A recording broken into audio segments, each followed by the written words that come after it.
The Irene Dunn, Fred McMurray Show. Starring Irene Dunn as Susan and Fred McMurray as George. Together in the gay, new, exciting comedy adventure, Bright Star.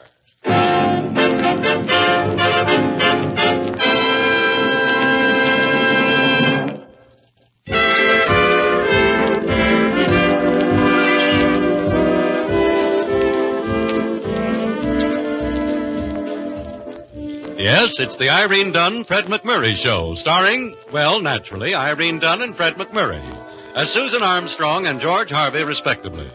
And as we join them in the offices of the Morning Star, we find George, talking with Sammy, the office boy.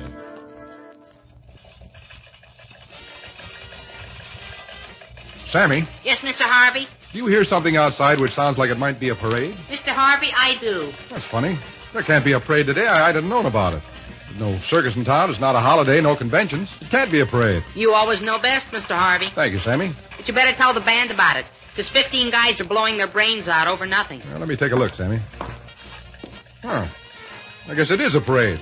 And they're stopping right outside the office. Well, they don't play good, but they sure play loud. Where's Miss Armstrong, Sammy? Do you think she knows anything about this? She's in our office, Mr. Harvey. If you're speaking today, why don't you ask her? Miss Armstrong and I are always on the best of terms, Sammy. Always. And I shall ask her. Susan, do you know anything about those 15 lease breakers down in the street? You mean the parade? Why, no, George. I've no idea what the occasion is. Susan? Yes, George? Susan, I happen to know a political hack named McDonough has been looking for a candidate his party can back for mayor. Really? They haven't approached you, have they? Well, have they? I would certainly not consider under any circumstances running for public office, George. Well, that's a relief. Except, of course, in answer to a genuine and spontaneous draft by my fellow citizens, which I could not in all conscience refuse. No, Susan, you can't do this. You running for mayor? Well, the whole idea is ridiculous. Miss Armstrong, it is a draft, my dear lady. I couldn't hold them back. A groundswell that I haven't seen in all my years in politics. Listen to them out there. George, isn't it exciting? A draft. A genuine and undeniable draft. Well, there's enough wind here for it. We must face it, Harvey. Your editor here has captured the imagination of the voting public of this town. A tide of public opinion is gathering. The incumbent has grown complacent and corrupt in public office. The coming storm of an aroused people will sweep him and his gang of jackals out of the city's highest office, replacing him with Miss Susan Armstrong. McDonough, this incumbent you're asking our editor to sweep out, Tyler Hendricks. You realize his store buys about 20% of our total advertising every year? I do. That is why I cannot urge you to accept the honor we offer Miss Armstrong. I can only say our fair city needs women like you. Susan. Mr. McDonough, may I speak to them, the public? Certainly. If you'll just step over to the window. You're going to refuse, of course, Susan. The people have spoken, George. It is they who deserve the answer. The people? A few of McDonough's relatives and the tone-deaf 15? If you will excuse us, Harvey. My fellow citizens of Hillsdale. That's a real tough audience. Your emissary, John McDonough, has conveyed your very kind offer to support me for public office. I am truly and humbly grateful. I am flattered. But I cannot head the ticket of your party in the coming election. Well, you had me worried for a minute, Susan. No one person can head the ticket. Indeed, no. But if each and every one of you will march along with me in a sincerely democratic movement, we will restore to our city the type of government it needs and deserves.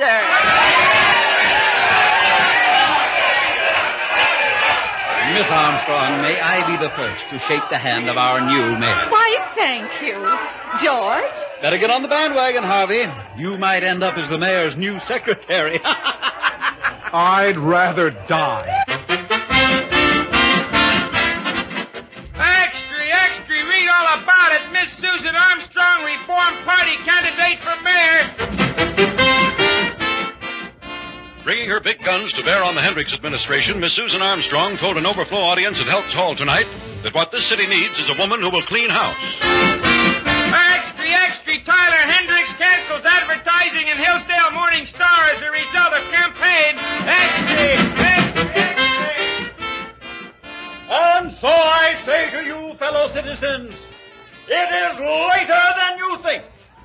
Either we stem now the tide of corruption and inefficiency in the government of our fair city, or we struggle along forever in its noxious flow, seeking to forget in our misery that we had been offered the helping hand of one who was capable of returning Hillsdale to the place of honor it occupied in time of our forefathers.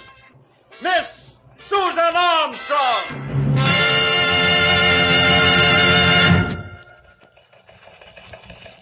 Well, how's the campaign look to you, Mr. Harvey? Terrible. I think she might win. Well, don't worry, Mr. Harvey.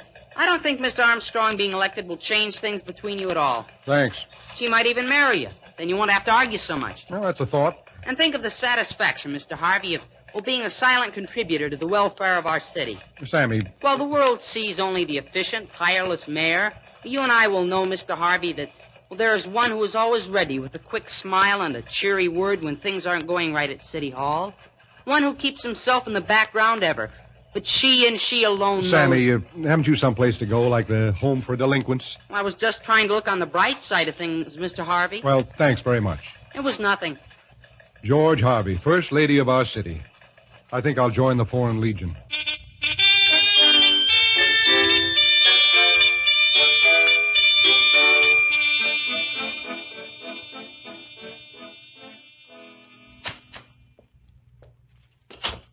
Patience? You home, Patience? Here, Your Honor. Would you take my things, Patience? I've got 1,000,001 things to do. Phone calls, speeches to write, publicity to read over, and... Oh, yes, George is dropping by later. For dinner, Miss Armstrong? No, later. I don't have the time. And you can just give me a quick bite on the run. You run by and I'll bite you. What? Just a small, non-political joke. How is George? He must be getting thin since the campaign started. George? Oh, he's about the same, I guess, Patience. Have I been neglecting George? Yes, I guess I have. Well, I'll be more than usually nice to him tonight. I'll see to it that we have the whole evening to ourselves. The entire evening. That is, after he writes 1 or 2 speeches for me. That's a romantic setting. An ink-stained Romeo. Oh, dear, I totally forgot. Mr. McDonough's dropping in later, too. You think George will mind? Why, no, not at all. It's just like having a blind date with Siamese twins, that's all. Patience, I almost hope I don't get elected. If you're trying to lose George's vote, I think you've made it.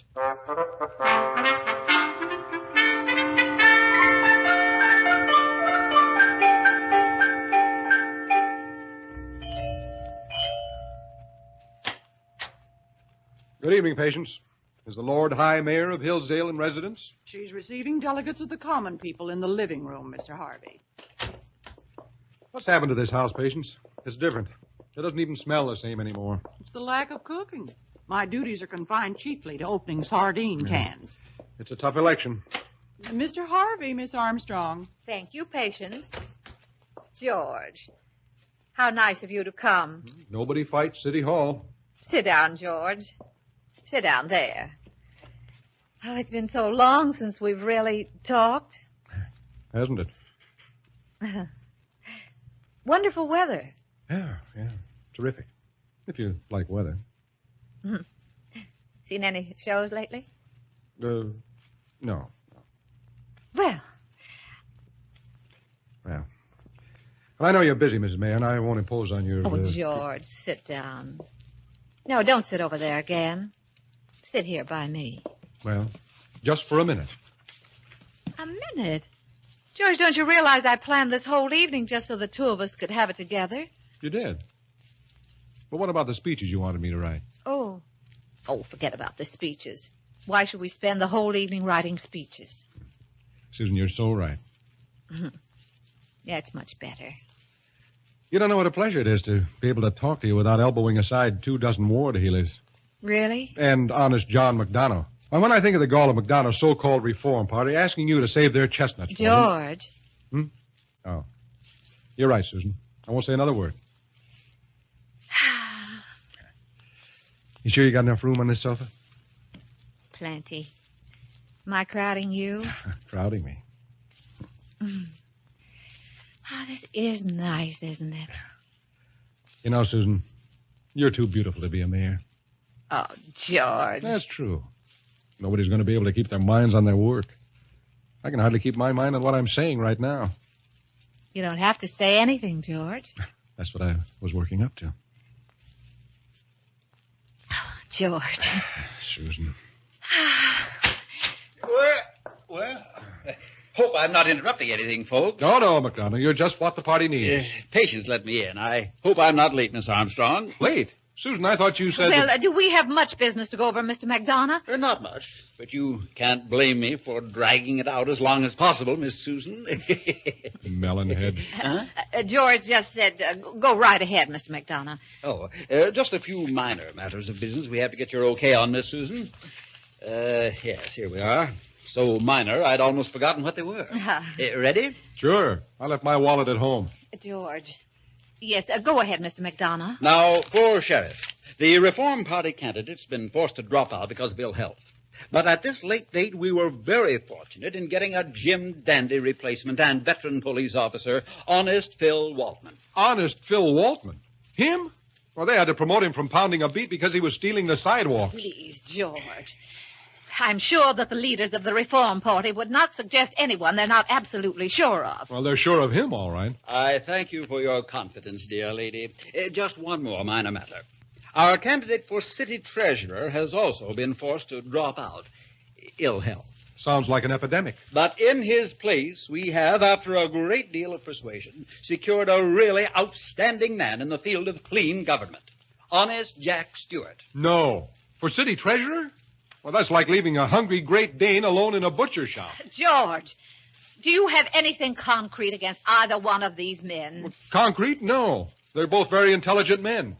They've never been caught. Miss Armstrong, I can assure you that the screening board of the Reform Party has gone through the past life of each of these men with a fine-tooth comb. Of course, if you would prefer to listen to unfounded rumors... Susan, I positively forbid you to run on the same slate with either of these crooks. Oh, you do? Yes, I do. Mr. McDonough, you can tell the party leaders that I have the utmost faith in their judgment. Someday I'm going to learn to keep my big mouth shut.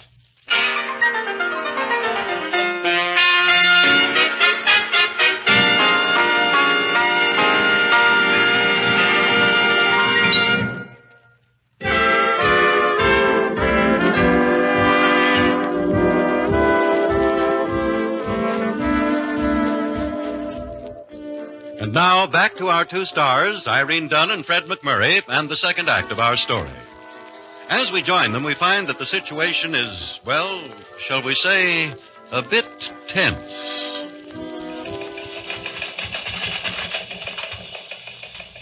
Good morning, Mr. Harvey. Pleasant evening at the home of our future mayor? Certainly, Sammy. A thoroughly pleasant disaster. Miss Armstrong come in yet? Not yet. Well, let me know when she... Oh, here she is. Susan. Good morning, Sammy. Hi, Miss Armstrong. Morning, George. Susan, I've been thinking her last night over. I've decided that I was wrong. Well, I might have been in the wrong myself, George, but we can talk it out. And... No, I was wrong. First, I decided that if you were bullheaded enough to accept those two crooks on your ticket, I'd let you do it.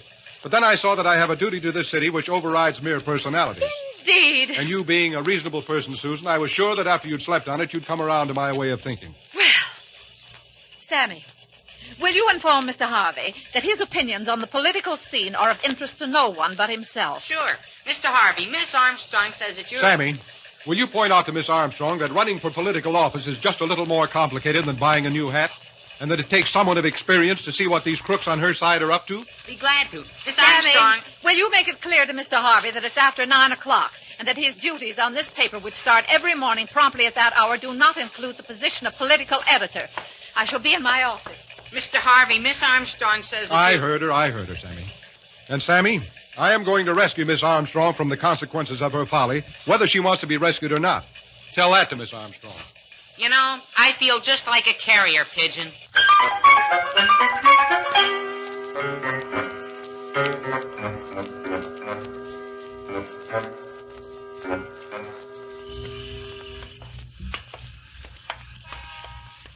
Mr. Harvey. Quiet, Sammy. Mr. Harvey, I just thought, couldn't we be put in jail for this? We are serving our country, Sammy. We have to get some information on McDonough and those two other crooks. The place to look for it is the Reform Party headquarters. You convinced me. But can you convince a judge? Quiet. Here we are. Hand me that skeleton key, Sammy. Now, you wait outside here, Sammy. If anybody comes, whistle. If anybody comes, whistle. Good luck, Mr. Harvey. Thanks. See a light switch here someplace. Yeah, got it. Now, let's see. File cabinet over here. Wonder what I should look under. G for graft. Nothing here. Nothing here. Nothing here. Looking for something? Huh? No. No, I was just browsing. It's Sammy. Isn't it a late hour for browsers? Well, insomnia. I'm Mr. McDonough's secretary. Oh? Who are you? A spy? Why, no, not that at all. As a matter of fact, I'm send for the police. I'm a spy. And I'm Gloria. Oh, glad to know you, Gloria. I'm George. George. Yes? I suppose you're going to compel me to give you the information you want. Huh? Force it out of me. Force it out of you? I'm helpless. You're strong, virile, fiercely determined. Well, and we're alone together. We are? You gorgeous, magnificent brute, you. It's nothing, really. I can't withstand you another minute. All the confidential records are in the top left drawer of Mr. McDonough's desk. There. I've told. But I couldn't help myself. Say, they are here. Gloria, won't you get in trouble about this? Trouble? McDonough fired me today. I just came down tonight to clean out my desk and steal carbon paper. Oh. But you were very masterful, George. I was? Say, didn't the kid outside whistle when you came in here? He sure did. Where do kids that age learn to whistle like that?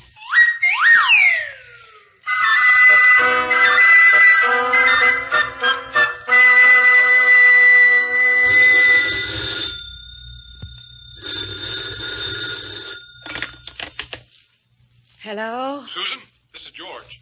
Susan, I've got to... George, what time is it? It's a little after midnight. Well, I'm sorry, George, but I don't want to come to any party. You tell me about it tomorrow. Susan, wait. Yes? I've just dug up the confidential records on McDonough and all the rest of his gang. You've got to withdraw as their candidate, Susan. You've got to go over to McDonough's house tonight. Are you serious, George? Wait till you see the stuff I've got on them. Really? Really. I'll meet you outside of McDonough's place in half an hour. All right, George. You won't say I told you so. I just couldn't stand it if you did. Only once. I told you so. I'll see you in a half hour.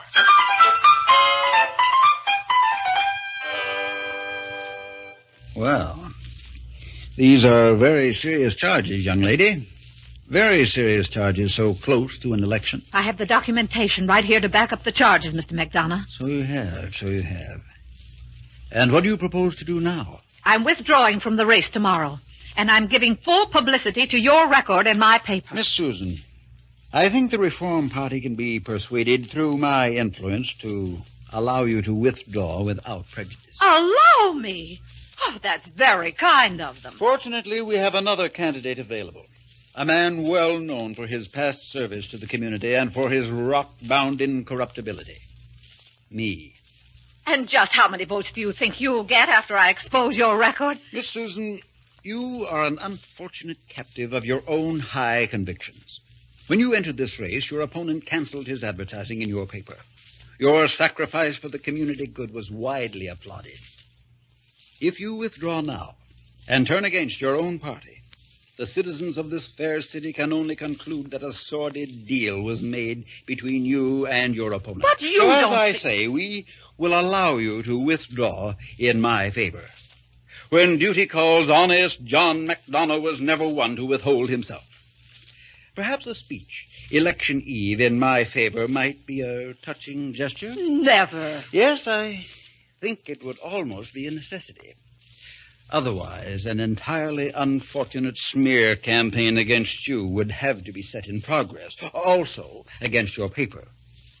There would be nothing I would regret more deeply. Well, I'll have to talk it over with Mr. Harvey. He's waiting outside. I regret also that you will have to keep this conversation between us a secret, as a security measure. Good night, Miss Susan. And thank you for coming.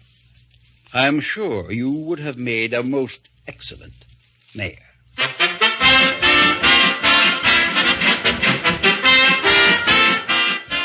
Extra, Susan Armstrong withdraws from race. McDonough, new Reform Party choice. Extra, read all about it. And on this election eve, the big topic of conversation is newspaper editor Susan Armstrong's sudden and unexplained withdrawal from the morality race. Much speculation exists as to whether Miss Armstrong will appear on the platform tonight to champion the cause of the new candidate, veteran politician Honest John McDonough. Extra, Susan Armstrong to support McDonough speaks tonight at election rally. Read all about it.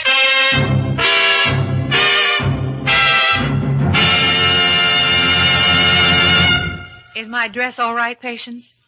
Not too extreme for a public gathering. There's nothing wrong with the dress, Miss Armstrong. But you're not so sure about me. You're not really going to make a speech tonight in favor of McDonough, are you? The Reform Party can't count on your vote, Patience? The Reform Party. The Reform School Party. Miss Armstrong, it's entirely against my principles, but this time I'm siding with George. And you don't trust me to do what's best for the town or the newspaper? Of course I do. I just wish you'd do something else, that's all. You mean you're not coming to the rally? No. Oh, fool that I am. I'll most likely be there. Thank you, Patience. Don't thank me. Just don't make me wish I hadn't come.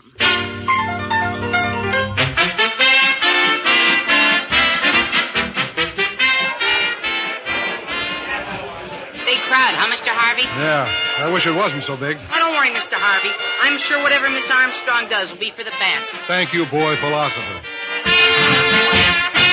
And now, citizens of our fair city of Hillsdale, crown jewel in the diadem of Marmoset County, it gives me great pleasure to introduce the little lady who stepped aside in order to make way for a more experienced hand on the tiller. As the new candidate of the Reform Party, I commend to your attention our former standard-bearer, Miss Susan Armstrong. Gee, she's really going to talk, Mr. Harvey. Yeah, I'm afraid she is, Sammy. My friends of Hillsdale, there has been considerable speculation as to why I removed myself as a candidate for mayor and as to whether I would tonight endorse the candidacy of Honest John McDonough. To answer your doubts, I do endorse Mr. McDonough. Let's go home, Sammy. I'm with you, Mr. Harvey. My reasons why Mr. McDonough would make a much better mayor than I could hope to be are many. I shall name a few. As befits a public official, Honest John is thrifty. Out of his alderman's salary of $2,000 a year, I happen to know that he has in the past 5 years saved over $200,000. Hey, stop that, Dave. Let her talk. Mr. McDonough is loyal. 23 members of his immediate family are on the city payroll, 14 of whom have been dead from 6 to 20 years. Hey, Mike, Frankie, get the dame away from the microphone. She's killing us. Let me at her. Stay right here, friend. Oh! I want you to hear the rest of this. Give it to him, Susan. You tell him, Susan. To continue, Mr. McDonough is the greatest vote-getter in the history of this or any other city. In the last election held in his district, out of a total of 3,000 registered voters, McDonough polled over 4,000 votes. And so I ask you with these facts in mind when you go to the polls tomorrow, who is your choice for mayor, McDonough or Hendricks?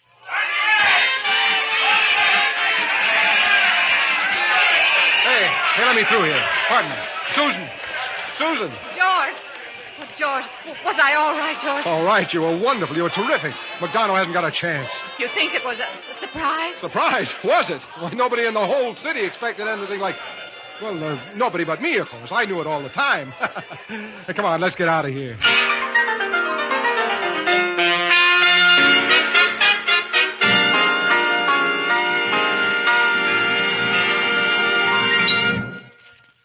Our stars, Irene Dunn and Fred McMurray, will be back in a moment.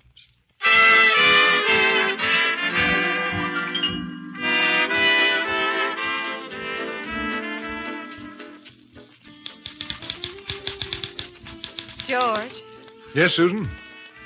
final election results in? Just finishing my story. Hendricks in a landslide. Well, he's stuffy, but I'm sure he's honest. An ideal mayor. You don't think I would have made a good mayor? Well, of course, Susan.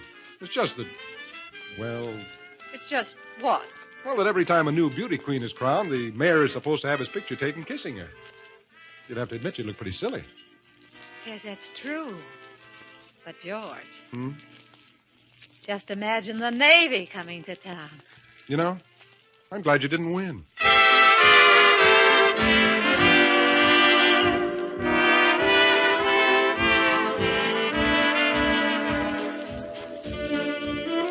Irene Dunn and Fred McMurray will be back next week in another exciting comedy adventure in the gay new series, Bright Star. This is Harry Von Zell inviting you to join us then.